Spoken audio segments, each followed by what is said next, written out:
crew of the Lady J has just learned that their mission is to deliver a device called an all-session power core to the human race. A powerful alien race known as the Voloth destroyed their home world and forced the remnants of their civilization into exile. The Voloth are masters of advanced technology, but are vulnerable to a particular kind of energy. If exposed to a powerful blast of it, the Voloth are paralyzed, helpless to defend themselves.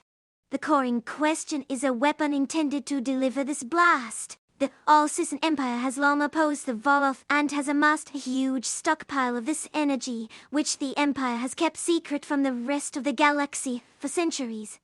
The core has been damaged, but can still be used as a weapon if its energy is drained. To do that, they will need to travel to the edge of the All-Session Empire, the Voloth-controlled planet known as Hell. There, the Lady J crew must meet with a man named Corbin Fash and take possession of a weapon called an Eradicator.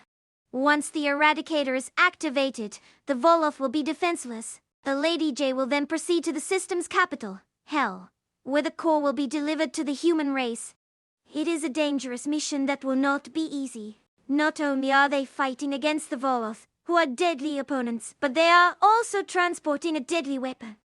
Their first step is to enter Hell and find Fash. But Hell is a planet covered in an ocean of molten lava. Even at its very center, there is no land to be found. It is a planet with no solid surface and only one place to hide, the ocean floor.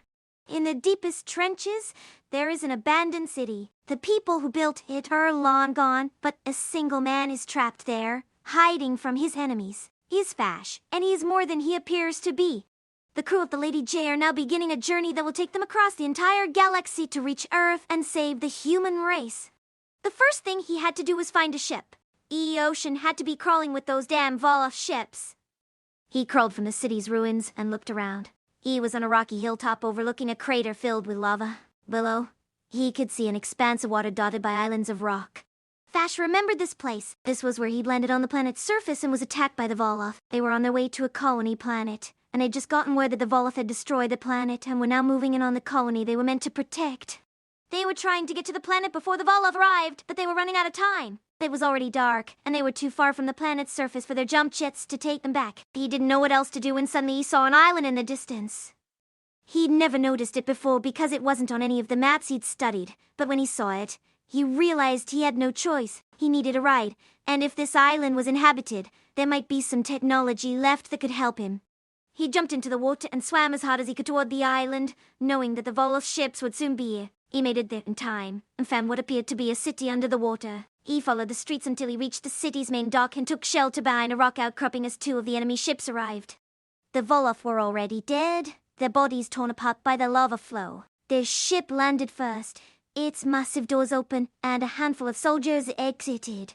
They looked like giant lizards, with their thick leathery skin and tails, and they moved with great speed. They carried swords and wore helmets with a red light in the center. He didn't know much about the lizard people, but they were brutal warriors that specialized in guerrilla warfare. They didn't want to fight like traditional armies. They wanted to ambush you, strike from the shadows, and kill you silently. They were fearsome fighters.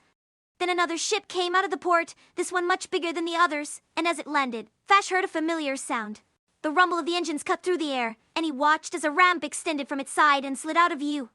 Then a ship's side door opened and out came the biggest Voloth warrior he had ever seen. He had to be at least 9 feet tall with skin like red metal and eyes like flames. A thin beard hung down from his face and a long ponytail hung down from his back. He carried a sword at his side that looked like it was made of gold. The giant warrior walked down the ramp and into the city, while his soldiers looked around in awe of what they saw. When he finally reached Fash, he pulled off his helmet, revealing his bald head with gray stubble. "What do you think?" he asked in his thick lizard tongue. "A good place to hide?" "It's not my idea." "No," Fash said. "I don't think it is." The Voloth giant laughed and held up his sword, showing a small gem in its hilt. "I'm Corbin Fash," Fash said, offering his hand.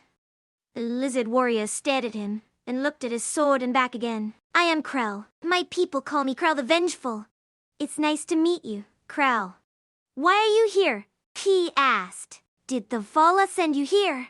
"No," Fash said. "I'm here on my own." "So you're a traitor?" Krell said, smiling as he took Fash's hand. "I'm not sure yet," Fash said. "I came here for a reason."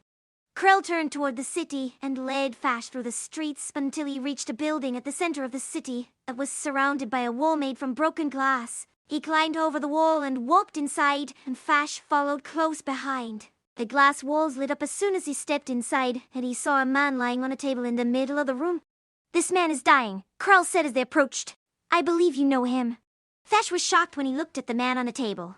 He didn't know him, but he knew he was. This man was Krell's son, and he was dying from radiation poisoning. Fash looked around and found a few vials of blue liquid on a counter next to the table. He grabbed one of them and handed it to Krell, who quickly put it into his son's mouth and held his hand against the wound until it began to heal. "How did you do that?" Fash asked. Krell smiled and held up a finger. "There's more than one way to save a life," he said. "Now we have something else to discuss. I assume you need a ride out of here." "Yes," Fash said, "but I don't know how to get one." "Then it's fortunate that I do." "How so?" "Because I'm your ride." "That's not going to work," Gilly said as she looked at the map spread across her table. "We'll never get to that island alive." "Then we won't," Jake said as he pointed to one of the islands that lay outside of the volcano's radius.